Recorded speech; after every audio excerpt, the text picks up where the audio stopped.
totally unexpected, totally didn't realize I would need that. Yeah.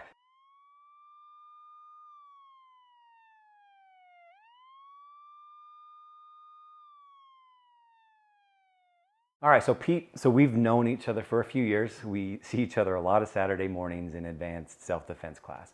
Right. But you've also shared with me, you've had quite the career in law enforcement. Do you mind sharing some of your experience with us? Sure. I've been in law enforcement for 31 years. I retired from an agency in Montana, came to Arizona, retired into a chief's job, and was the chief of police in 2 different agencies for about 12 years. So almost 32 years total in law enforcement.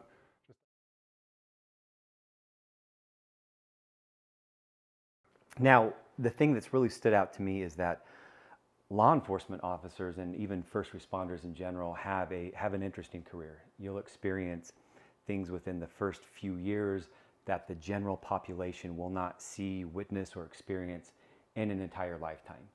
And some of it has to do with bringing on more stress, anxiety, hypervigilance, poor sleep, and even pain and inflammation just from the physical nature of the job.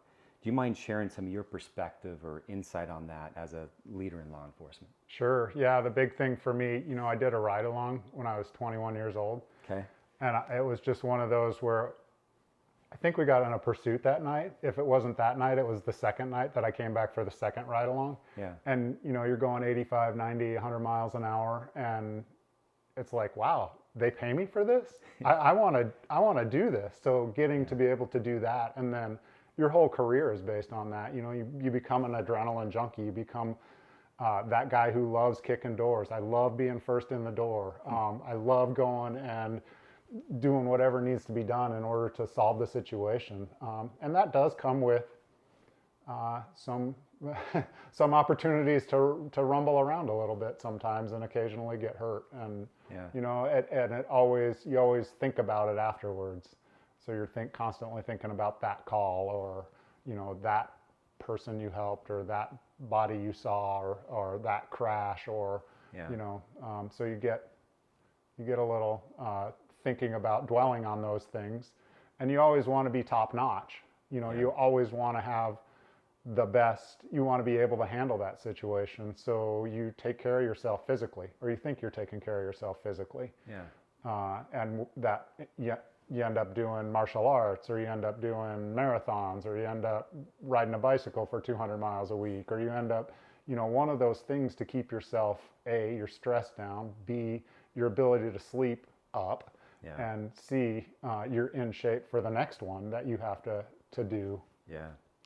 So as a result of that, pain in your feet, pain in your back, pain in your knees, pain in your shoulders from martial arts, pain in your hands from martial arts, all those things add up. So what did you experience? So you've taken it over 30 days. Yeah, it took me about 2 to 3 weeks to get into it, to notice a real difference. But then just I'm not going to say the pain was gone, but the pain was diminished. Greatly diminished. So I was real happy with that. And it was helpful in relation to especially my shoulder pain. I don't know if I like that where I'm sparring you still on Saturdays, but I almost want to keep you in that pain component, but I'm glad for you that it's reduced.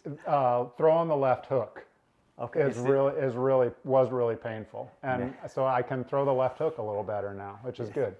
Not so much. Yeah, exactly. Those are the marks I have on the right side of my face. So. Sounds like a lot of the main benefits you had were after several weeks of taking it regularly, correct? Right. And I at one point I was thinking, man, I don't think this is working. Yeah. Because I was like 9 days in and wasn't noticing any pain, and you told me, hey, it's going to take 2 to 3 weeks. Yeah. And about the middle of the 3rd week, I started noticing, and I was like, I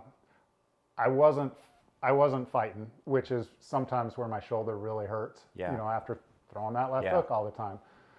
So I wasn't fighting. So I was thinking, oh, it's related to that. And then I came back and I was like back in the gym, back sparring, and it was like, okay, I'm not noticing as much. So it's Awesome. really good in that respect. Yeah, and it's very much what I had. I was on a car ride with an ex-professional athlete friend of mine, got out of the car slow, and he's like, you got to try this. And it took me 3 weeks. I remember thinking, man, what did you do? Just sell me some snake oil? But it was 3 weeks, and then I started feeling, it was my knees and my right shoulder. Big difference. So that's good.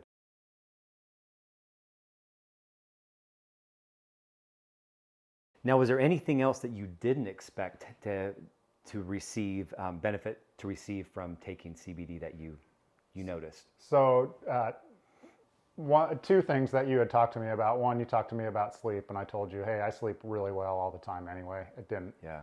But I'm not also, the last 12 years, I told you I was an executive, so it wasn't like I was working night shift anymore. Yeah. So I still sleep really well. I haven't noticed a change for sleep. But one thing that I did notice a big change for, and I didn't even realize I needed it, was the hypervigilance. You know, I'm 31 years in law enforcement. I'm never going to be comfortable sitting with my back to the restaurant door. Yeah. That's not going to be me ever again. Yeah. But I don't feel like I have to be hawking that door all the time. I don't feel like everybody who comes in that door, I have to make an assessment of, hey, is that a good guy, a bad guy?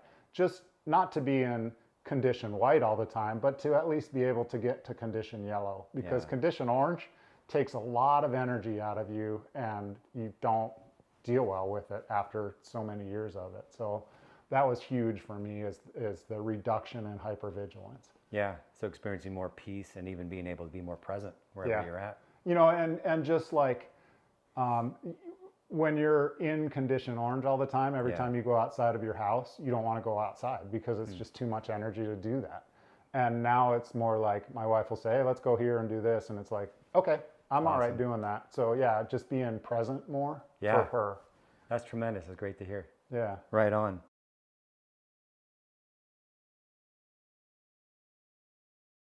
In 32 years of law enforcement, what prevented you from taking CBD earlier or from trying it?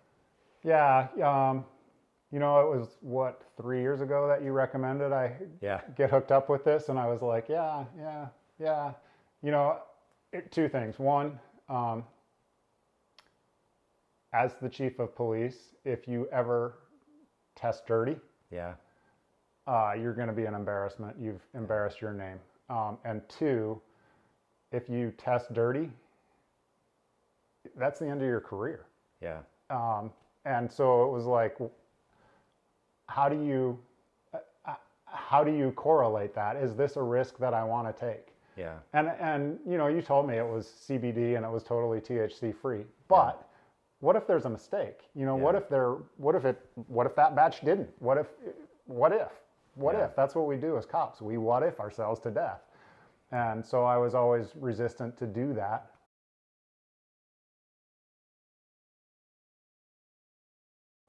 Now, when you look at what THP does, so THP, they conduct 2 independent lab tests, so 2 totally different labs that indicate 0.00% THC on any of the tinctures, so any of the oils that we place under our tongue.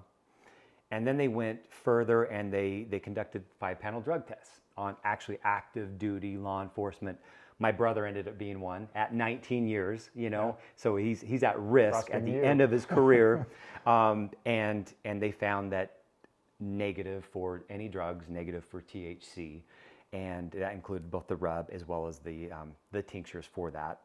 How important as a first responder or as a police chief going back into the position you just retired to is that information?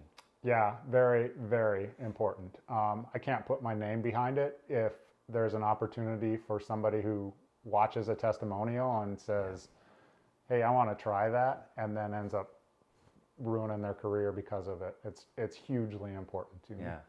Now, I know you've been on these products for more than 30 days. Did you take a 5-panel drug test? I did.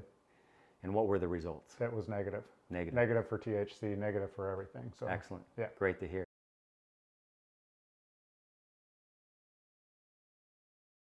So given your experience with these products, both you mentioned some of the reduction in pain, you mentioned some of the reduction in the hypervigilance, you know, why would you recommend THP first responder formulas to other first responders that are considering these products? So that I think the big three, and you mentioned it, and I saw a big difference in two of the three.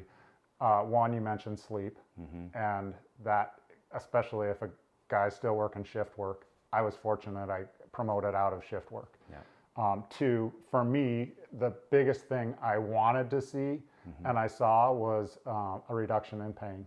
And three, the thing that I didn't even realize I needed was the reduction in hypervigilance. So for those three reasons, certainly I recommend it.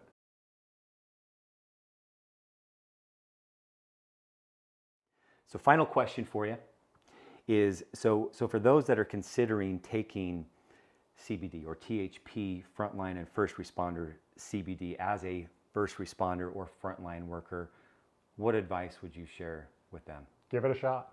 See what happens.